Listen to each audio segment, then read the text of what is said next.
That way I could take some comments and things like that. All right. Right as the plane goes over. Uh, wouldn't that just be the thing? I was trying to do some shows today, and I succeeded, but that the we're renting a place where they have an owners association, and all the lawnmowers came out today, so I had to adjust Yeah, the gain on my microphone. it's funny. I was when I blew out my Achilles, I was staying on my buddy's couch for a while. This is like 13 years ago, Yeah, and he lived in a huge apartment complex that was connected to a few other apartment complexes. So every day, at least 4 to 5 days a week, there was some sort of a garbage truck because they had like opposite schedule for different apartment complexes. yeah. So it was mixed between like it's 6 a.m. You start hearing the trucks go. So every day there's got to be a truck going. Then at 7 a.m. there was a bunch of crows every day that would just be out there screaming their butts off. So you had two alarm clocks, one at 6 a.m. with the garbage trucks and one at 7 a.m. with the crows. It I'm, was I'm just imagining all these buttless crows flying around. Hey, we're live on Freedom Talk on, let's see, where are we? We're on Twitter, YouTube, and on the phone here at Instagram. And I've got Siaka Massaquoi with me. what's Siaka, up, what up, guys? man? Tell us what you're involved in these days, and then we'll get Well, I to today's mean, topic. oh man, what's going on? First of all, what's up, Kel? Good to see you again, my friend.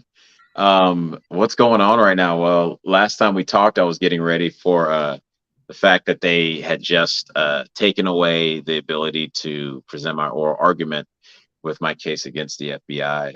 And this was three judges, one appointed by Clinton, the other one, the other, actually, what was it? It was Clinton, Bush, and an Obama judge. It got removed. It was in the hand of a Trump judge. Then he got recused, and then those three came back and basically said, "Oh, well, you're supposed to." They send something over which they didn't want published Hmm. for the public record in that same way, even though it is public record. They didn't want it out just published because they're not proud of their decision, and so they decided, "Oh, what you should have done was go to an inspector general." Which according to my lawyer is not even the proper move to make when you're trying to look for restitution against certain government agencies, right? Yeah. You go directly to the courts to settle your case. That's been the nature of our country. That's where you get your resolution, unless there's a law saying you can't, right? And so and please, they're probably gonna bear me in the comments. I always wanted to say that. Don't bear me in the comments, but my lawyer is now saying that we're going to try something called ung bon, I think is what it's called, which will petition the entire court to review the case, not just three judges, all of the judges on the Ninth Circuit. And then if that doesn't go down, we're going over to the Supreme Court. Wow. So just to catch people up, you sued the FBI. Why did you sue the FBI? Well, because they came into my home with the Gestapo like tactics on June 10th, 2021. With what seems to be just suspicion. No real clear reason why they would come into my home. They didn't present me with any reason outside of being on Telegram, in a Telegram group where you can be on Telegram with hundreds of thousands of people and you don't know who you're there with. But then that was an excuse to come into my home, guns drawn. Um, you could have talked, you could have came in suits. They came as if I was El Chapo, running guns, running, sex trafficking and stuff like that. And it's like, I don't know. You do look pretty dangerous. yeah, can you tell? Is it the wireframe glasses Yeah, or it is. That's really it.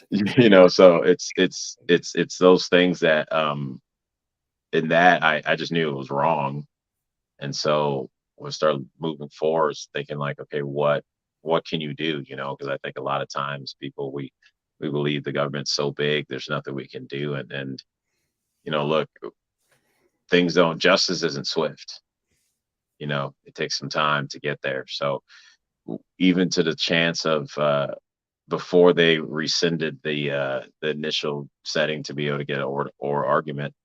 That was going to be a little over 2 years just to be heard in court Holy cow! That's just from when from when the incident happened to when we started to file.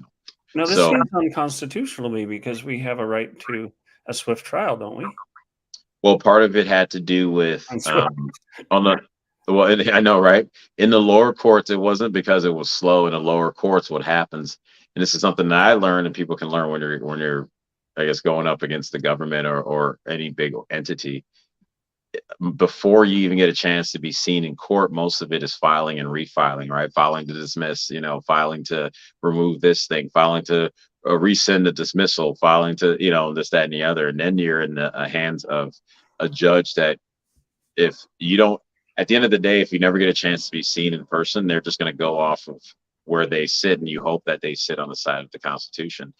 But here you can see they clearly sit on a side of politics. And what happens is that now through the lower courts, the state courts and everything, it was just they dismissed it in different ways, and even to at one point dismissed it after we followed the request of the court, then gave it back, and they said it's the same issue. It's like, but we followed your request, and they're saying, oh, we'll dismiss it because of that. So they've changed dates without giving a fair warning. They've made decisions again without having us present for these things. And not saying, and some of that is part of the court system, but we're requesting to be seen, right? Yeah. And it was going to be 2 years before we got a chance, and then we saw that get taken away after saying that we could be heard. One thing that's patently unfair about this whole process, and I was just mentioning this on an interview with the father of someone who's being tried for J6 as of today. It's really not fair because the government can bleed you dry Yep. on lawyers, and yet they have basically infinite resources because Yep. all of us are paying them. Right. And I would really like to see someday when we get back the houses of Congress, I'd like to see this changed. I think, honestly, how do you make that a level playing field? Because they win no matter what. Because if you win the case, then guess what? You're poor. You're in debt. Well, and it's funny because when I look at what's happened to a lot of the people from January 6th, and then I go all the way back to what went down with the first person that I think they put all the weight of the government on top of, and that was General Flynn.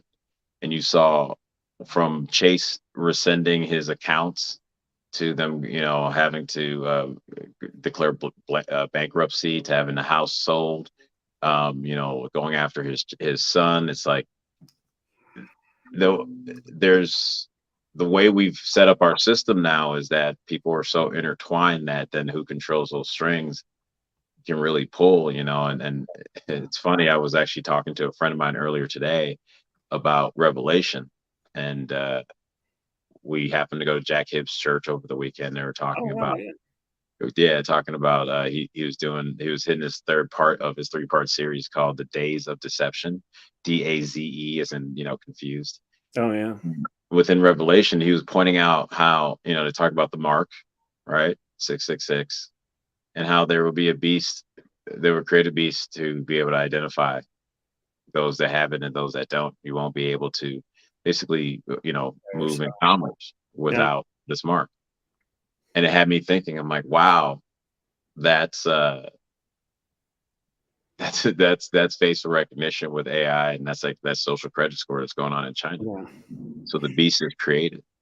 And so Yeah. as I look at this thing, I'm just like, man, it like scares me to a certain extent, but it gives me solace to know that like a lot of the things that we see going on, it's been talked about and written longer than America has existed, and so Yeah.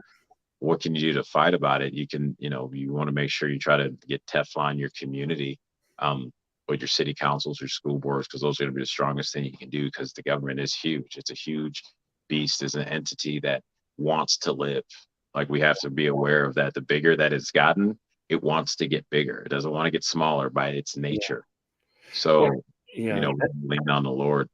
Yeah, absolutely. And it is interesting, and I'm not saying this is the explanation of those scriptures. But it is interesting to me that we have a system that's based on English common law, and that came up through the Anglosphere, the English-speaking people. It goes way back to some of the old Germanic tribes, but the whole Right. idea behind it is that the law is there for the people, that it's the law of the land, which means it's there to protect the people. The Roman system, however, is top down. The Roman system is very different. They use the Roman system in continental Europe, in various places, and so in a sense, you could say the beast system could include the legal system and how people are treated, because Well, of course. the king is supposed to be subject to the law, and we saw that in Magna Carta in 1215. So that's interesting too, because what we're seeing now is not how common law is supposed to work. Yeah. They're actually, um, it takes when you make that statement, it takes me back to that family in Missouri that stood outside their front porch with, holding their guns, going, "No, you're not coming in here." When Yeah, the crowd broke into the gated community and walked out down the street, it it's being flaunted on purpose because, like the founders, like Benjamin Franklin said, this Constitution is for moral people. And so how do you remove that morality, or how do you move the Constitution? You have to start breaking down that one major pillar, which yeah, is morality, which comes from our Judeo-Christian roots, right? And it so if does. you can shift that, then it sounds easier to go, you know what, let's get rid of this old piece of paper that was done by some old white slave owners. Yeah. Well, I'm writing part two. I'm doing a series on Excuse me. Substack. It's realfreedomtalk.substack.com, and the series is called The Art of Defiance. And in the first part, I lay the groundwork, and part two, I'm going to talk about what we can do, what we can appeal to, because right now the very legal system itself is at war against us. There are some good judges, I realize that, but there's a lot of lawfare going on, a two-tiered justice system, weaponization of the government against the people. What do we do? What do we do when we can't go to the courts and get justice because the courts are oppressing the people? And I Mhm. answer that question in this article series. And one of the things, without letting the cat out of the bag too much, is that our rights really aren't based on the Constitution. The Constitution is a document that enshrines some of the natural rights or God-given rights we have. Like English common law, there was no English constitution. It was just understood. So when uh, the government gets out of control and the judicial system gets corrupt, we can appeal to that higher law, and we don't violate the rule of law. We simply kick it up a notch and say, look, this natural law, these God-given rights, human rights, you might say, are the basis for every law of the land. They're the basis even for the Constitution and Bill of Rights. So even if you wanted to take away the Constitution, we still have those natural rights. But here's the kicker: we, the people, have to stand on those rights. We have to know. That's what they did with King John in 1215. Uh, he was running roughshod over common law. So some of these barons and priests and others who had some amount of power got together and said, no, I don't think so. And they forced him to sign Magna Carta. Well, I think you make an important point because what you're talking about, most people don't even know that. Mm-hmm. It comes from English common law, which ultimately comes from God's law, right? We Yeah. don't know that. So again, it goes back to remove the moral center from the people, and you can remove this constitution for moral people. So if you remove that moral center, which is the Lord, Yeah. most people I didn't grow up really knowing that, as clear as day as I do today. And no, it's Mm-hmm. not what's taught. So, they say that, well, you hear a lot right now in like right wing circles is like, well, if you give your kid over to Caesar, you can't help if he comes back a Roman, right? And I think Yeah. it's very interesting that you brought up like the Roman, the Roman structure, because that's what we're seeing. We're seeing they put them in school and they don't teach them about our common law and our right, a God given right. They Right. teach them the Roman law. Like it starts from the top down. So people, before even trying it, I was saying it's like the expert fallacy, right? I can give my mama information about something, but if she sees it on a YouTube channel that she follows, then all of a sudden it's more true. Yeah. And that's kind of what we're facing right now, especially last couple of years. Yeah. And I know this is a stream of consciousness interview here, but I, people really misapply the scriptures in the New Testament, talking about, render to Caesar what is Caesar's, go the extra mile, turn the other cheek, all of those things. Yeah. All of this was said in the political climate of the time because Rome was a very dominant power. You didn't want to go up against them, and we found out what happened when the Jews did in 70 AD. Oh, yeah. But back up a little bit in history, you have the Maccabees, who and Antiochus Epiphanes, sort of this Greek leftover from the time of Alexander, came into Jerusalem, was desecrating the temple, sacrificing pigs on the altar, all those kinds of things. They rose up and booted him out and defended their culture. Now, I understand that's intertestamental between the Old and New Testaments, but what I believe Jesus was talking about, and other writers of the New Testament, was that this was a barbaric time, a lot of warring kingdoms. Rome, for all of its faults, also brought a civilizing influence. You talk about the Pax Romana; they built roads. Yeah. So I think Jesus was acknowledging a point of wisdom.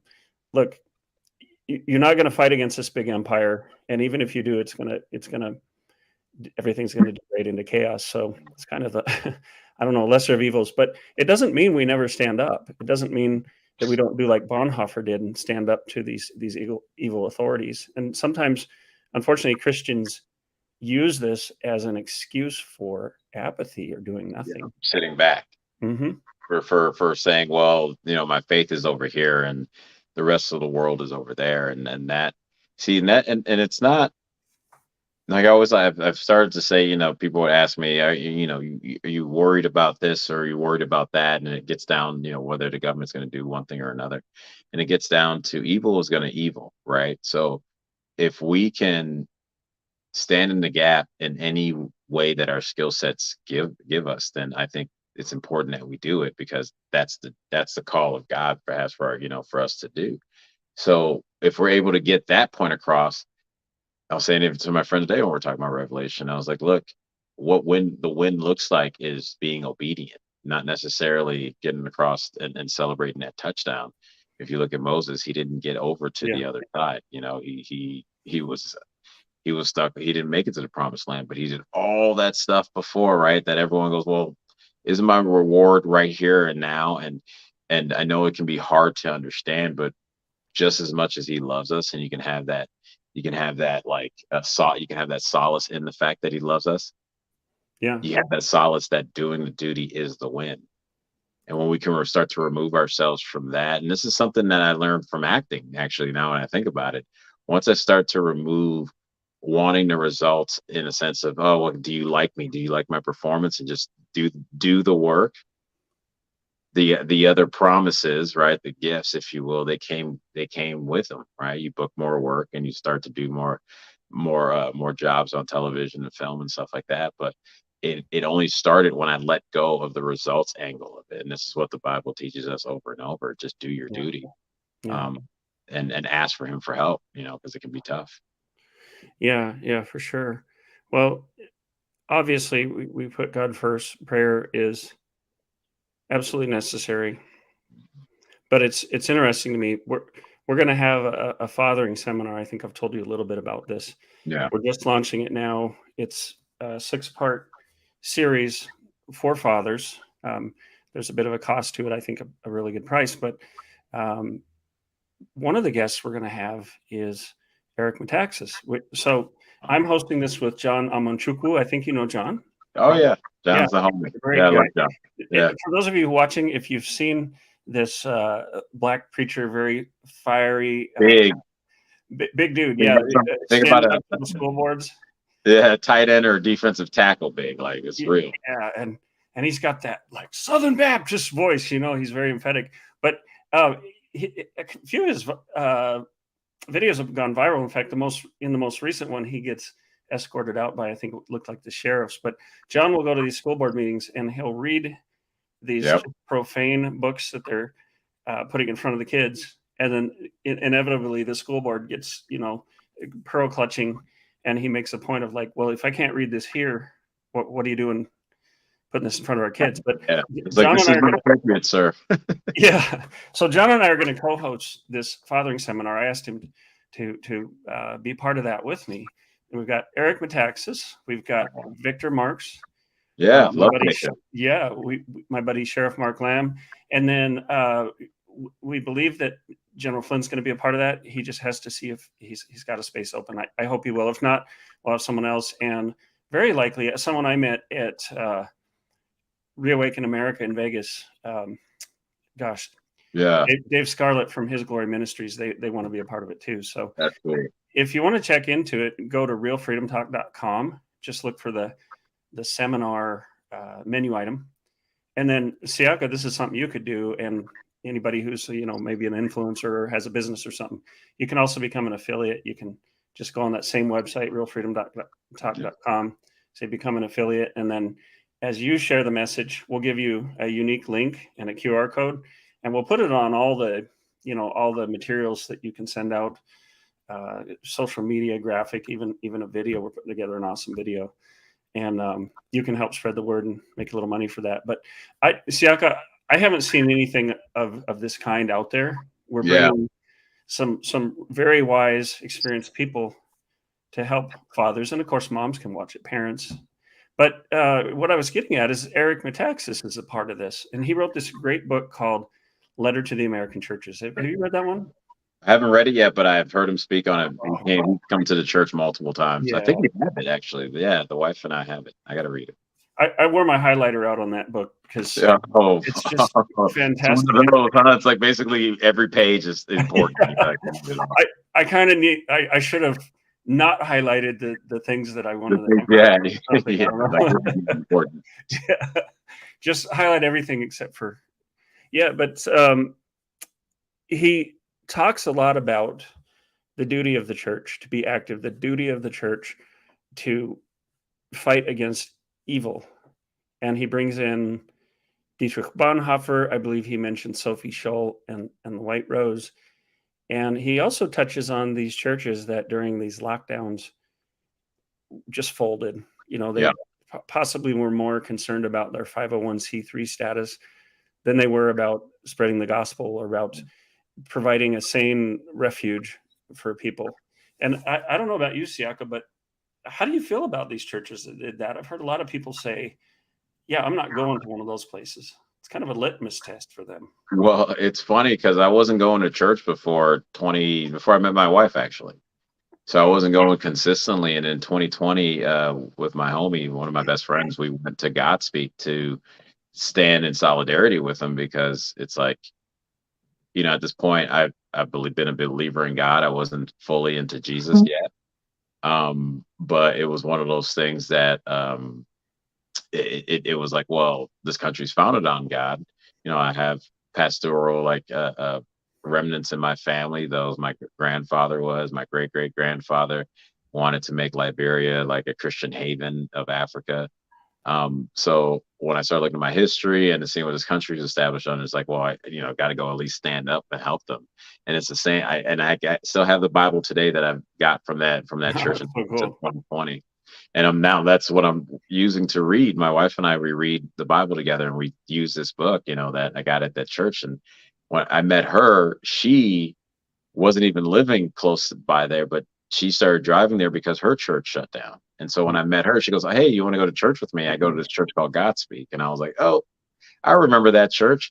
And so we started going. So to me, I don't, that's my litmus test to what their focus is, because I don't know the other churches. I don't know their, full reasoning. And you can say whatever you can say, but I know that it being founded on the Judeo-Christian values, the government coming after the church so hard as they did, something didn't add up from just that perspective. But yet you can open up, marijuana shops and strip clubs are fine.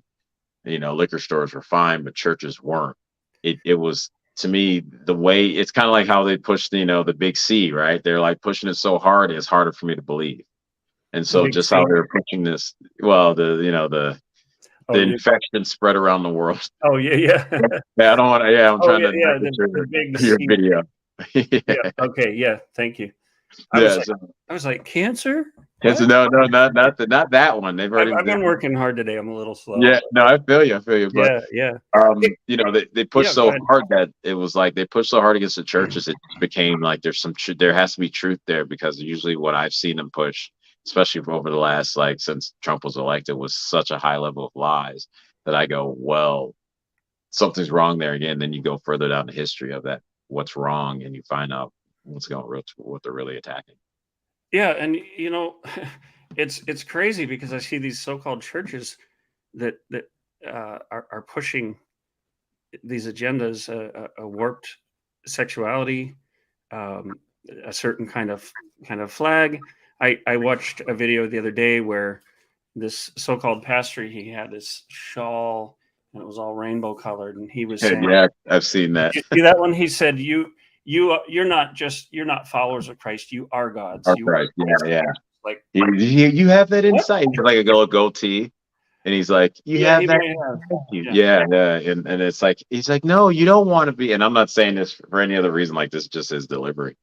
But he's like, "No, you are Christ Himself inside you," and you're like, "Yeah, that's not what the Scripture says, man." don't start your own religion, man, because I don't know what that is, but it's not Christianity. It's not scriptural.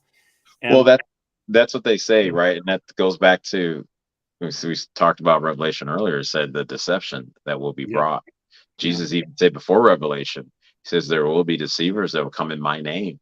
yeah, And again, it tells me, if you look at all the false religions that are out there and all the false movements, they still use Jesus as the litmus test to prove their existence.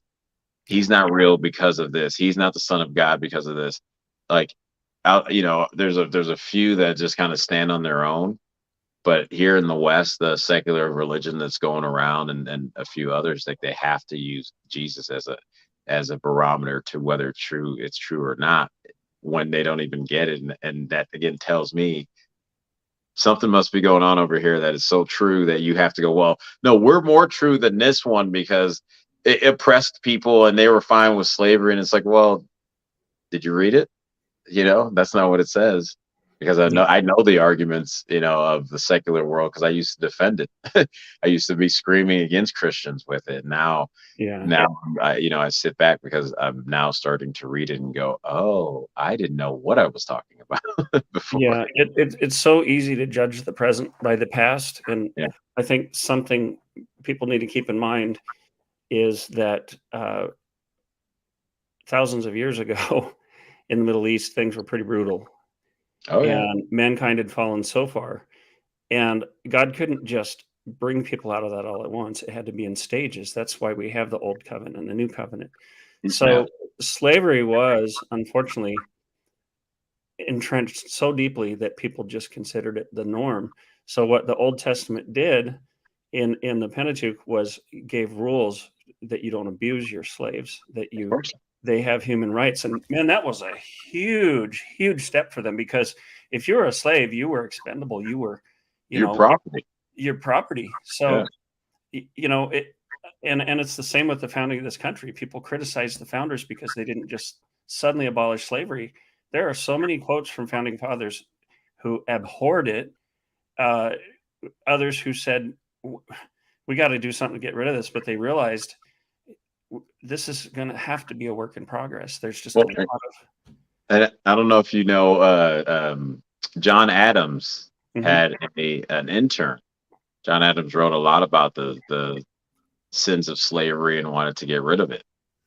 His intern that worked with him in Washington, D.C., Abraham Lincoln. Seriously. Yeah. Whoa, I'd never heard that before. So then when you think about it, you go, okay, well, if it started with John, let's go back to Moses. He didn't get across to the other side, but Joshua did, right? Yeah. So Oh, he was working towards that, writing letters, and they were definitely having debates on the congressional floor over this.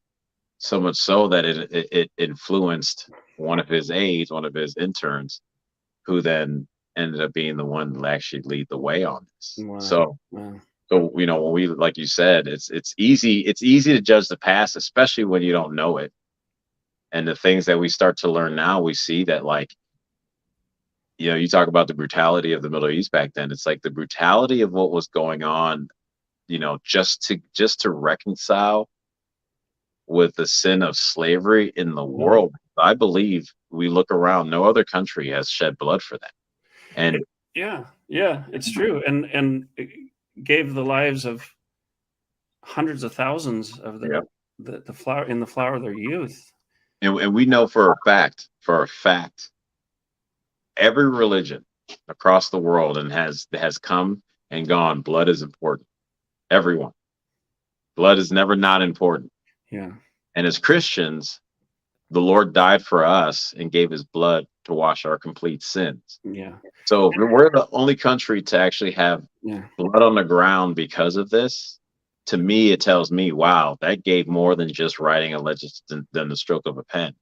yeah. It Well, also and it was like, yeah, hey, yeah, don't it? yeah. I mean, how many people aren't alive today that where entire family lines were Right. cut off?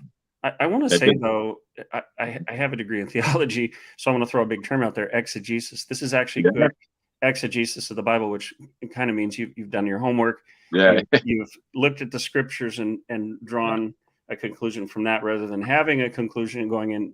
That's and trying to build eisegesis it when up. you're cherry picking, right? Because in the New Testament, Jesus said basically that divorce was allowed prior to the new covenant out of the hardness of your hearts. So Yeah. there's just an acknowledgement there that certain things, it's as if God bore with them. It wasn't the way he wanted it, but he recognized that we as human beings sometimes change is slow. We have to evolve, and Yeah. it's almost like the degree to which you're wicked is directly correlated to the amount of time and the generations it takes. Yeah. And No, that's only, yeah, go ahead, Siaka. I was gonna say it's exactly true. When I was got into, I think it was Leviticus, and it was talking about the unwed children, or children born out of wedlock, and how that then follows for generations of 77 generation curse of each one moving forward. Hmm. Then I back up and I'm like, uh-oh. And then I look over in, the black community, and I see how what's been pushed is single motherhood over the last 50 years. And then you Yeah, see what the results of that is. And I'm like, wow, went all the way back to biblical correction because God knew what it comes with. And yeah, now we live in a society that has been pushing this idea, and we see what it's coming with. yeah, And it's so, man, I said to my buddy who's a linguistics like genius, I'm like, everyone, you want to know the truth, you want to know the answer, you want to have grace and peace in your heart, you got to get into the word, man, yeah, because yeah, the things that are coming, and who would have thought they would have shut down the whole world? Who would have thought yeah, as Americans, the government will be kicking in people's doors as if we're in El Salvador and Cuba or something back in the day? Like, who would have thought that, that you would lose the ability to be on your health care because you didn't take an experimental drug? Who yeah, would have thought any of these things? And again, I find my solace, and we can talk about all the political moves we can make and all this stuff. And I think that's important. But yeah, what's more important is getting that peace that only the Lord gives us, and getting in the word, because you start to get like armored, the armor of God. yeah, yeah. And part of one of the deceptions is that people like Christopher Hitchens, the late Christopher Hitchens, they would go in and go back to the Old Testament, essentially back in time to a more brutal time in the Old Covenant, and talk about the horrors of that time, and act as if Christianity is that way when clearly it's not. It would be like me coming to you and saying, Siaka, you're a bad person because you make a mess at the table, and you throw tantrums and all that stuff. And you say, what? No, wait a minute. That was like 3-year-old me, 4-year-old me. Yeah, yeah, Oh, it doesn't matter. That was you. So you're a bad person. yeah, The, yeah, the one thing I love about the Bible, and believe me, I have been to the point of, I'd say it's about as close to atheism as you can get, and that's a different mm, story. And I had whoa, to re-study everything. I was a pastor's kid. I threw it all away and studied and built my own wow, foundation, right? yeah, But one of the things I love about the Bible is it doesn't pull any punches. yeah, You're getting the good, the bad, and the ugly. The murders, the adultery, all of that's in there. And yep, that's not saying that the Bible is espousing that or getting behind that. It's the Bible showing you what humanity is and yeah, working humanity toward a better place. And it's interesting because there are even atheists and some really significant atheist thinkers who don't believe in a personal God, and yet they recognize the value of the Judeo-Christian scriptures. Well, and because it's true. Mhm. You know, it's I say this. I have a buddy of mine, Alistair, and I say this all the time. He's not in the Word. He doesn't go to church, but this man moves more like Christ than I've seen many people that I've known who I've met from being in Mhm. the church. And it's not about the just going to church that makes you more Christ-like, right? It's understanding who he is. And sometimes, and it says like he put his knowledge of us on our hearts. Yeah. So I watch my friend move like this. I watch him, even when we're in a creative process, be able to handle when things get heated so much better than any one of us, the Yeah. other guys involved. And I'm like, wow, this guy is just true. And it makes it again, it makes the Bible more true because I've just read this is what he commanded of Well, us. And and it's not to say that people who aren't believers can't have good behavior. of And course. so some people say, "Well, see, you don't need God." Well, that's silly because God isn't a big person in the sky. He's not an old man, some old guy up there. God is love. God is Yeah. truth. God is light.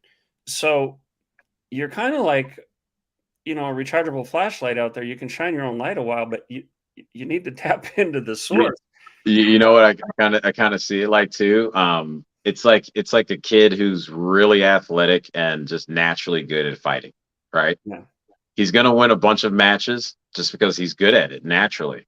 But if he doesn't go to a Sifu and start learning a master and start getting Yeah. disciplined to get some control behind it, then he can't really truly be what he's meant to be. Yeah. And that's the same thing here with the Lord. Like, if, yeah, you can be a great person who loves everyone, but if you don't understand him, then you can't fully engage in who you're meant to be. Yeah. And that's the beauty of it. You get a chance to truly be yourself. And that comes with the fearlessness that only the Lord gives. So That, you're yeah. missing out on full, like, I'm like truly getting there, and that's the part that I think as Christians, we need to do a better job of going, hey, yeah, great. You may believe you don't need God, but you want to take your game to the next level. That's Now, like, rely on him fully by understanding who he is and what he wants for us. that's a great point, and that was something that helped in my own journey toward maturity, which, by the way, is continuing. Well, of course, That we're is that alive, right?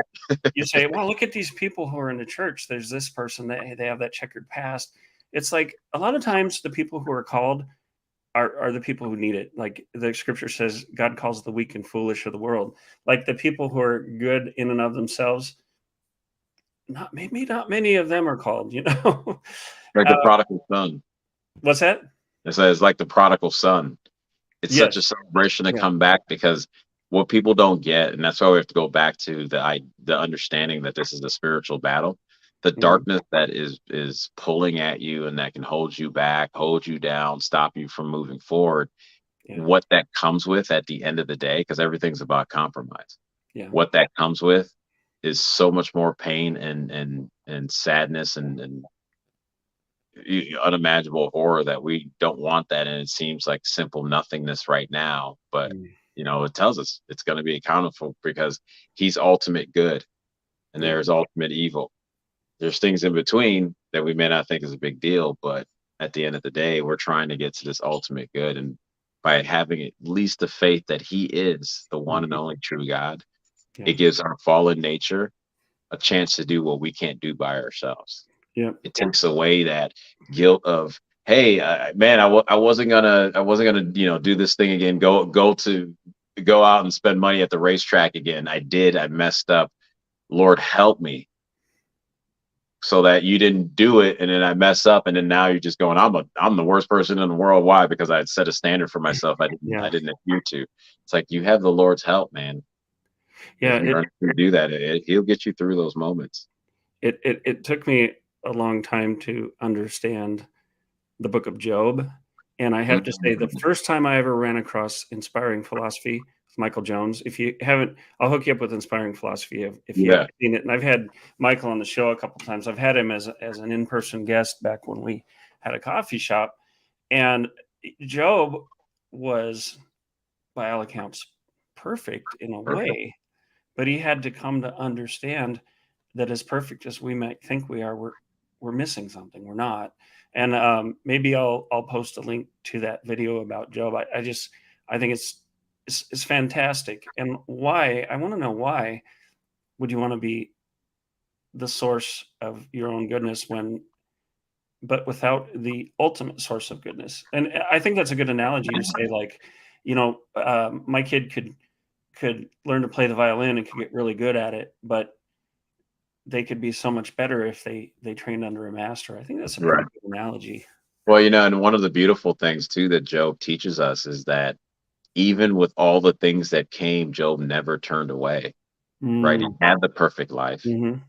had the kids, had the wife, had the land, had the stuff, and lost all the stuff. And everyone was like, "Hey, man, aren't you upset? You should be, cursing God." He's like, "You don't know what you're talking about." Mhm. And so it teaches us, even if you're perfect, you glorify, even on the, go all the way down to the bottom to have sores.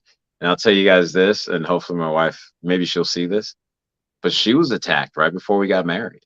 Mm. She was attacked where, an ex reached out to her with a picture of them, to like her skin just like broke out in random hives that doctors couldn't figure out what it was. Yeah. Like the dress being like a size too big, or yeah, it was a size too big, and had to bring it in and didn't know if we are gonna get it in time. Yeah. And I even asked, and it was so crazy, right? Because I was trying to be compassionate to her. So I was like, "Do you just want to cancel it?" I even said that. She was like, "No, we're going through it." And so we went through the ceremony, and like within a day or two later, those sores just went away. Oh, that's great, man. And it's like everything else, like that, she never heard from that ex again. And she didn't even say anything to him. She just didn't respond. It's like these attacks can come, They especially can, when you get closer to the goal, but they can come. And it's like, if she had listened to me, because I was being like, "Oh, well, let's feel bad about ourselves." Even I was doing it yeah, in a subtle way, that she goes, "No, she's steadfast in what it means to be married and to get under this covenant no matter what." It wasn't about the skin. It wasn't about the yeah. picture. It wasn't about the dress fitting. It was about the covenant. And that, Oh, you froze up there for a second. Hopefully you come back here in a minute. yeah, You I froze was, up I, for a second there. I was going to say it was the same time we were reading Job in my discipleship class that this was happening to her. So it was kind of like, whoa. So I had like the idea to go, "Wait, this happened to Job. It's happening to you." And you're honoring God, and it went away within a day or two. So it was really fascinating. Again, how much true the Bible is, especially if you know it, you can see it in your life to understand that God, he wants to love us and wants to help us, and you can Yeah, just yeah, rely on for him, sure. I know we got on the God tip. I love it. This it's like, "What's going on with your Yeah, case?" Well, the Lord. yeah. Yeah, absolutely. Hey, I want to show you a treat here real quick. So this is a little video I'm making for the fathering seminar. I've got a videographer working on it right now, showing some bells and whistles, but I'm going to give you and anybody who's watching this a special preview. So it's a little Let's do rough, it. but I think you'll get an idea of it. Here goes. Dad for about 23 years. I have 5 kids from 23 to 8 years old. Fatherhood has always been very important to me. But over that time I've been a father, the world has gone mad. Judeo-Christian values are under serious attack, and morality has been turned upside down. I'm sure you've noticed that there's a war against the family, and especially against us fathers. Sick, twisted ideologies target our children. Our schools have become Marxist indoctrination camps. Our culture needs good, strong fathers more than ever. That's why Freedom Talk is thrilled to announce our new 6-part seminar to give you the guidance you need. It's called Fathering in a World Gone Mad. We've brought together remarkable male role models to share their wisdom on the art of fatherhood. Eric Metaxas, Victor Marks, Sheriff Mark Lamb, and General Michael Flynn lead an all-star lineup that will guide you through the pitfalls of postmodernism and the Marxist ideologies that target your children, so that you can bring your kids up in the training and admonition of the Lord. This is hosted by yours truly and Pastor John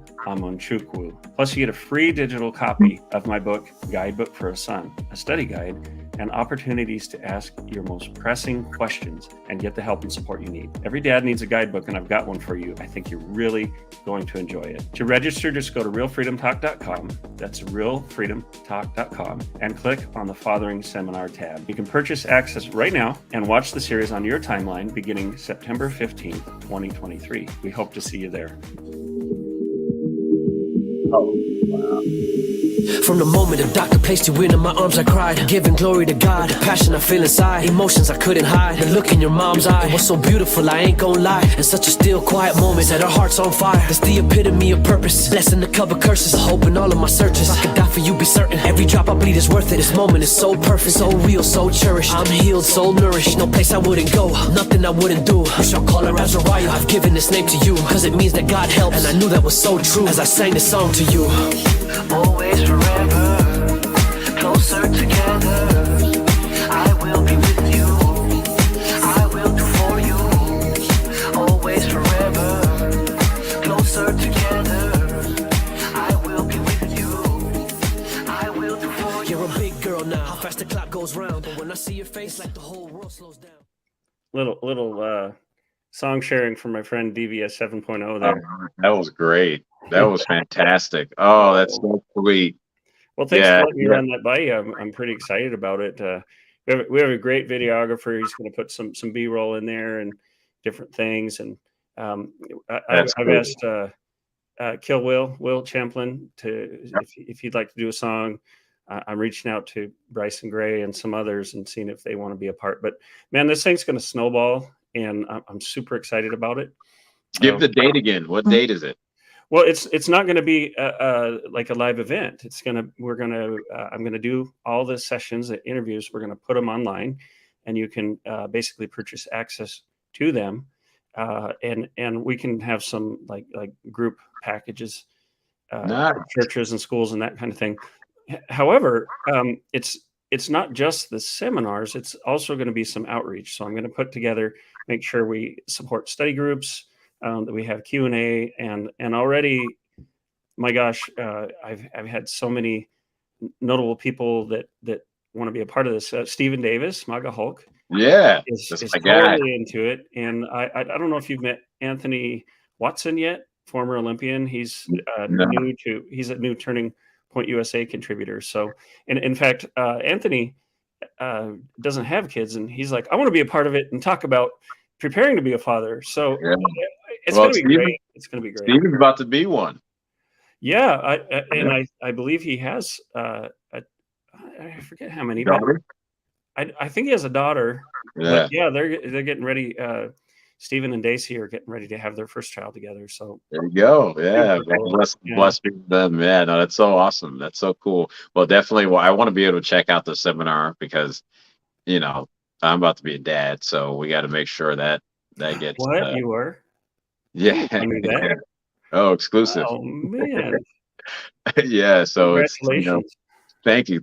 Yeah. So I've definitely it's important that not only to take some courses like that, but to be around good men. And I'm so fortunate thank the Lord that I have great men around me that our fathers have been good fathers, and we can talk, so it's this is important. When you said to teach young men, we forget as human beings, especially as Americans, because it's been so comfortable. Like there's a time where that's what they did. They taught young girls how to be wives and young men how to be husbands.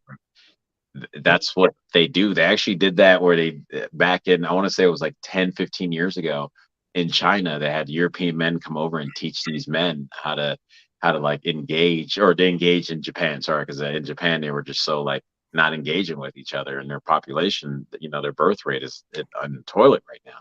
And so they had to have men come over and teach them how to talk to women and do this, that, and the other. So it's not just a given. We know how to interact with each other, especially the way the Lord wants us to. So, having good men like you put together programs like this and having those great men around, like I think that it's desperately needed, because we do have your Andrew Tates out there who will capture the ear, and people will lose, will lose themselves in that.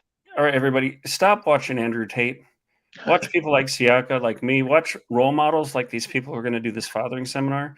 It drives me nuts, because people like that who are so lacking in character get a huge number of followers, but sort of the solid men and women who are really teaching people how to be virtuous, they kind of have to struggle more for the following. And I don't know what that says about society, but who are we? Who are It we just having says as we're our role falling. models? That's all. It just says we're falling, and there's something to be said about us. Just I think let's get back to being bold with and like courageous with our messaging, Yeah, right? And be loud about it because I think we're in a fallen world. We're on, I said this to a friend of mine the other day, we're on these apparatuses that are, for the most part, created by secular individuals that the mhm. algorithm feeds on negativity. I don't fault an Andrew Tate for falling into that and being loud enough because he's opportunistic. So what we have to do as Christians is just look at the landscape and offer something better, but we do have to capture the imagination. Yeah, And we we have do. it all, like you said, the Bible has it all. So we don't really need to try to make it more glorious or more Yeah, violent than it is, or more yeah. sexual than it is. It's all there, guys. Oh, it We is. can It is, man. just tell Like the story. people who think Christianity is all about like Puritanism or something haven't read the Bible because, man, that'd be an R-rated movie, Oh, yeah, at sections least of it at least. it would be on. It has to be HBO miniseries so they can get away with showing all the stuff that's in there. You Yeah. know, that Oh man. it's yeah, but it's look, it talks about us and it talks about the savior, how we can save ourselves or how we can be saved, I should say, actually, by trusting in it, and that's the important part about it. It teaches about who we are as humans. Yeah. Yeah. For sure. Well, so many of the founders of this country talked about how you cannot have a free nation without virtue. Mhm. And I'm going to be 54 later this month, September 14th. Ask a Oh, little. congratulations! No, I'm just kidding. Yeah, But and I've seen the world change so much, and it's very, very concerning because what we have is thousands of years of human development, not only culturally, in terms of civilization, but morally and spiritually. And Mhm. now we have these very, um, what's the word I want to say? Extreme people who want to throw all of that away. And we know that it's communism and it's Marxism, and communism killed more people in the 20th century than any other ideology. And it's Yeah. a very, very dangerous thing. I don't find living by Judeo Christian values to be oppressive at all. I find it's something that helps me understand how to treat other people, and it brings a lot of joy. But we cannot have freedom without virtue, because the whole idea of this country was built upon one of the main ideas was that only a virtuous people can be free, because we're either self-governing or we lose restraint. Society goes to hell and chaos, and the government steps in and you get tyranny. And that theme has played over and over again throughout history. And we're walking into it now, because if you want to call yourself, it's not like pronouns now, it's calling yourselves by nouns, and just anything goes. And we have to live life with some boundaries that are healthy. And honestly, I don't care if you believe in a personal God or not. This book here, this is, I mean, if you're secular, you look at this and you say, wow, that is an exceptional book. Work of literature, yeah, just from that History and standpoint. human Yeah. development, and what Jesus did when he came in to a society where the society was very stratified, not Yep. not by color, but by wealth, by class, by name. And he came in and said, you're all one. It's Mhm. revolutionary. Used to be Who able to did that? stone somebody for blasphemy and then explain it later. You know what I mean? Think about that. He used to stone the dude because they said blasphemy, and then people were like, "What happened?" And like, "Well, we had to kill him because he was blaspheming against God." They're like, "Oh, well, good job." Yeah. Like that was the due process in a lot of these situations, and it's just that was it. And now we're in a space where, like you said earlier, it's a piecemeal thing, right? Piece by piece, first, second, covenant. And as we're slowly, Jesus said himself, I didn't give you the whole thing. I gave you bit by bit because you couldn't handle the whole thing. Yeah. And That's now so we're in true. a position. Yeah, we're sitting in it right now. And so, look, again, the more I look at it, especially after going to Jack's church this weekend and the things that I've been reading in the Bible, it's like what matters is making sure that you're right with God as you can be on a Mhm. consistent basis, and everything else will fall into place. Yeah. But more importantly, to understand what you're right with, get into the Word, read Yeah. the Word. Yeah. And it's very, very simple. And there are a lot of ways to a lot of good arguments for the existence of God. But one of the main ones to me is um, why is there something rather than nothing? Where did all this come from? And you can't have an infinite regress. You can't. We know that anything that's physical and energy as well, it all comes from somewhere. How far back do you go? There has to be like the Greeks talked about and Plato talked about forms of things. Like somewhere there's an ideal for a chair, Yeah, and there has to be a source for everything, and it's not the universe. We know because of Penzias and Wilson discovering the background radiation of the universe of the Big Bang. We know it's not an eternal universe. A lot of the Greeks thought that it was. There was a beginning. What initiated that? Lawrence Krauss is going to say, oh, well, nothing pops in and out of existence. No, you're not talking about nothing, Lawrence. You're talking about quantum energy in a vacuum. There's still something there. So is well, quantum energy your God? What, what, well, what comes out of chaos? Nothing. it's funny. Yeah, exactly. It's funny you say that. I was listening to a pastor online, and he was saying, "Life begets life. Hmm. Non-life can't create life. Hmm. So it has to be life to create life." Hmm. And we're here. So life had to create a life in order to life for life to exist. It could keep going around in circles, but And that's God, the way it is. yeah, God isn't just alive. He is life. He is He life, is the exactly. ultimate source. He is the ultimate regress, right? Yeah, yeah. And so you have to look at that, and there's some books I could recommend and things like that, but you have to look at that and say either that's an impersonal force or it's a person, it's a Personal force. personality, it's a spirit that has infinite mind. And for me, like I had to throw away everything I'd learned as a preacher's kid and build that back up one at a time. And I honestly, Siaka, I'll tell you something. I went from getting a bachelor's degree in theology straight into New Mexico State University studying science. And some of the things I had learned were just blown away. And it blew away a lot of my foundation. And I was willing to say, if I study into all of this and I find out that this book is full of fables, that the whole idea of God is preposterous, then as much as it hurts me, I'm going to have to follow the evidence where it leads. Of course. The evidence did not lead in that direction, and I'm stronger now more than ever. And I look back at that kid who just got out of his bachelor's degree, and you know, if you really really seek God with heart, mind, and soul, you're going to find Him. And for me, look, it's not all intellectual. Like I've read so many books.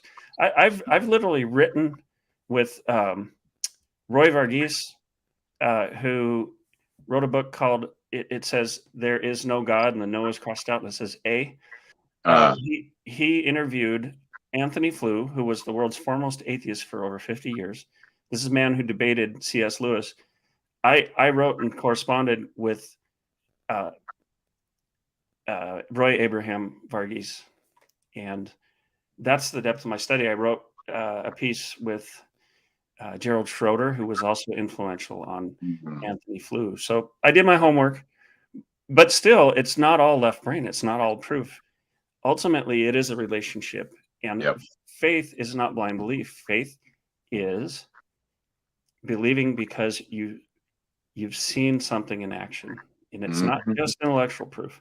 It's like there was a really really great moment when John Lennox was debating Richard Dawkins about faith, and Dawkins was saying, "Oh, there's no such. It's just blind belief." And at one point, John Lennox said, well, do you believe your wife loves you? And he says, well, of course I do. But, and then he got caught and he's like, see, you know, and Yeah, exactly. can I Exactly. prove my wife loves me? No, I have evidences of it. And Yes. ultimately I take it on faith. Yep. When I get into an airplane, I have a certain amount of faith that it's going to get me to where I want to go. Based on the evidence of your experience, based on the evidence of Mhm. planes flying around, but you don't know for sure that plane is going to fly, right? Until you're Yeah. in there having faith that it's all going to work Yeah. together. So people have a lot to learn about faith. Yeah. Faith Oh, is the evidence of things seen, the substance of things hoped for. Evidence, substance, those words tell me you're not just, it's not wishful thinking, right? yeah. You're it's a relationship with the source of life, the source of love. Yeah. And what we're seeing today, I sound like a preacher. My gosh, I'm turning into my dad. Hey, just say it. You got to say it, brother. Amen. I'll give you amen to really take I'm it there. speaking from the heart, and I'm not one of those street preacher kind of guys. I'm really not. But what we see today is so much darkness. We see the left. We see uh, just darkness. It's a battle between good and evil, and the left doesn't create anything. They only destroy. Sure. They break down the walls that were put in place by centuries of human growth and development, and they're walls to keep people in. They're walls to keep the damn wolves out. Yeah. And see what happens when the walls get knocked down? We have biological men going into women's restrooms. We And have celebrating it. That's pedophilia on the rise. Oh my! YouTube's totally gonna ding me for this, but I don't care. no, but no, you're right. No, you're right. It's The walls are broken down, and darkness is coming in. so let's And turn back to the light, folks. Turn let's back to turn the back to light. the light. And if you're watching this, when there's a gap in the wall, you have to stand in the gap. You Man got in to the gap. stand up to this and not be afraid of these people. Yep. Not be afraid of the darkness, because he who's in you is stronger than he who's in the world. Mhm. You have that strength from God. Now, for me, I've spent a lot of my life struggling with anxiety. Unfortunately, witnessed my mother commit suicide when I was 10. Mm. I know that I'm not as strong as I can be. God's made me very, very strong. And so I hope you all will turn to that. I hope you'll look at things and not be caught up in these deceptions, because a good society needs to have walls and fences between good and evil. And we're Mhm. knocking down the walls between good and evil. Yeah. And we're going to pay a price for it. We're repeating history. Yes, sir. Yes, sir. Simon done. Now turn to your Yeah. prayers. Amen. Amen. Amen. All right, I'm gonna go feed the dog then. All right, man. Well, tell us, because we were going to talk about your case. Is there anything else you want to say about that? Well, no, now we're just gonna wait on the response from the courts. However they respond, then it will depend on how we move to the Supreme Court level. I will be putting up ways to help support. So look for that to come soon once we figure it out. So hopefully within the next month, we'll know more. Also, Okay. part of the process is that stalling you out is part of the process. So it takes a while. You gotta be on top of what's going on. And yeah, guys, just to be honest with you, just pray for it. Pray for we have a live show with What the Fact and Jason Lufkowitz on Yes. September 17th at the Comedy Chateau. I will send you a link so you can put it into the description. But come out, see us, guys. At What the Fact, we're going to be doing a live show there. It's going to be a lot of fun. We're just pray for us to be able to just do more entertain Mhm. what's going on, because we still have to enjoy this life while we're here, regardless on the darkness that's around us. So we're Yeah. going to do that. Yeah, we got a lot of fun stuff coming up. So keep supporting out there, guys. Keep sharing the message, and yeah, just pray for us out here as we're fighting in the front. Yeah, for sure. And Nick Natoli and I started Counterculture as a part of Freedom Talk, and you're a special correspondent. What you're doing is so important, Siaka. The comedy, the acting, what Nick does with the music, artists. Like, this is a culture war, and so you're a culture warrior in doing what you do and putting out good messages. Step out of that darkness. Yes. So Oh, thank yes. you for what you do. Thank you, sir. I appreciate you. It really do. It Yeah, means a lot. absolutely. And thank you for hosting these platforms in order to have us out here to get our message out. It's very Yeah, important. absolutely. Guys, support Siaka. So you don't have any links up yet for your legal fund? No, not yet. I will be coming out soon, but we got again we have to find out what the next step is, because I don't want to be one of those putting stuff out there, and if we don't need it, want to make sure it's in need before we ask. All right, brother. Well, All keep right, going friend. strong. We got your back, and as soon as you have those links, we'll put that up. Good We'll seeing do. you. Thank you. Same here. Thanks for sitting through my sermon without falling asleep. No, I need it. It's always good to have a sermon every day. You get a little something. Iron sharpens iron, right? Exactly. All right, brother. Later, brother. Be good. All right. Bye-bye.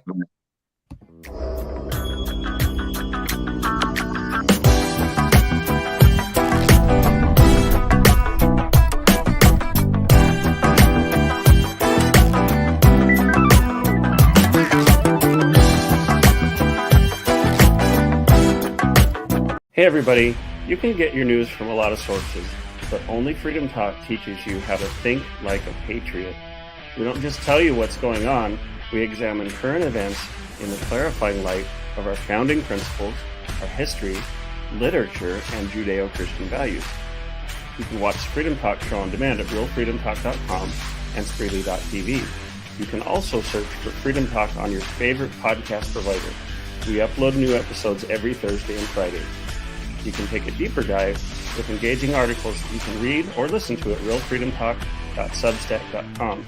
Now, I put a great deal of research and passion into these articles, and I think they'll resonate deeply with you. And of course, we'd love to interact with you on social media, so please take a moment to like, follow, and share Freedom Talk on Instagram, Twitter, Getter, and Rumble, all at Real Freedom Talk.